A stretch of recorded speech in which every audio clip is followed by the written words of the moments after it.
नमस्कार, राम राम सभी भाइयों का स्वागत है आप सभी का शेखर चौधरी पेज और हमारे YouTube channel farming lead Rajasthan पर। भाइयों, आज हम बात करेंगे कि भाई थनैला कितने प्रकार का होता है और इसके रोकथाम उपचार क्या है। अभी क्या जनरल समस्या है कि भाई थनैला से गायों के खराब हो रहे थन, तो इसके रोकथाम क्या है, ये क्या उपचार है, ये थनैला कितने प्रकार के होते हैं, तो आइए जानते हैं भाई लोगों। थनैला के प्रकार, थनैला एक तरह का नहीं होता, थनैला भाइयों 3-4 प्रकार के होते हैं। पहला थनैला ये होता है अपने यहाँ सब, ये जो गादी देख रहे हो आप, पूरी गादी जो टाइट हो जाती है और अपना थन है वो एकदम मुलायम रहता है और यहाँ से पूरी गादी टाइट हो जाती है। तो ये तो एक जनरल और नॉर्मल थनैला होता है जो कि अब छोटे ट्रीटमेंट में भी ठीक हो जाता है। दूसरा जो थनैला की बात करेंगे हम भाई लोगों, वो है यहाँ का जो ये मुंह बंद हो जाता है, इसको अनुभवी डॉक्टर के द्वारा खुलाई जो उनका एक औजार आता है उससे क्या ये पूरा निकल जाता है। इसके अंदर जो भी वो गठान होती है उसको वो निकाल देते हैं। तीसरा थनैला है भाइयों, यहाँ से नहीं होता, यहाँ से नहीं होता, वो अपने यहाँ से होता है। ऊपर जो थन है और गादी है उसके बीच में जो जॉइंट है उसमें एक वी आकार का वो अपने ऑर्गेनिक इसका जो भी वो कोशिकाएं आती है, वो कोशिकाएं दोनों फ्लिप हो जाती है इस तरह से। तो वो क्या अपन दूध ऐसे तन को दबाते हैं तो दूध को नीचे नहीं आने देती है। चौथा थनैला भाई मैं आपको मेरी एक गाय को हुआ है वो आपको बताता हूँ। वो एक अलग ही किस्म का थनैला है और अपने भिलवाड़ा जिले में से भी 1 या 2 थनैले हुए।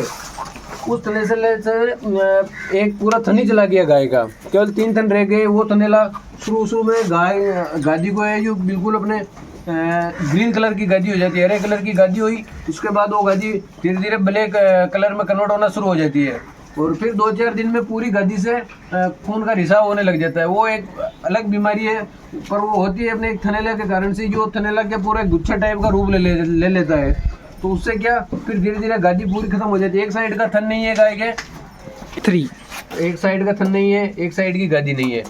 इसका मैं आपको जो कहते हैं कि भाई कैसे मालूम पड़ता है ये बीमारी की, इसका मैं आपको बता रहा हूँ।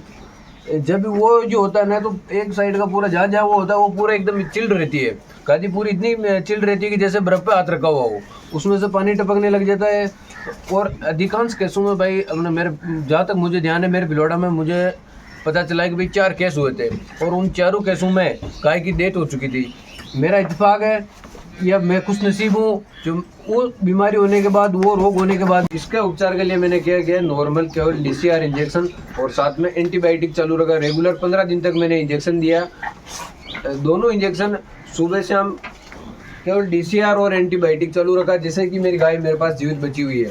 बाकी अब हम उस थनैले की बात कर रहे हैं कि भाई जो नॉर्मल थनैला होता है उसकी क्या पहचान है, मतलब उसकी उपचार क्या है। तो उसका एक ही उपचार है भाई, सबसे नॉर्मल उपचार बता रहा हूँ मैं।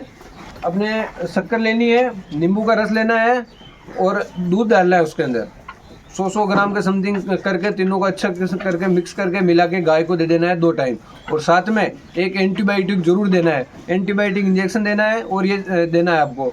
इसके अलावा यदि एंड टू एंड थनैला रिपीट मार जाए तो फिर ये उपचार काम नहीं करेगा। इसको साथ में देना तो भले ही है, क्योंकि अपना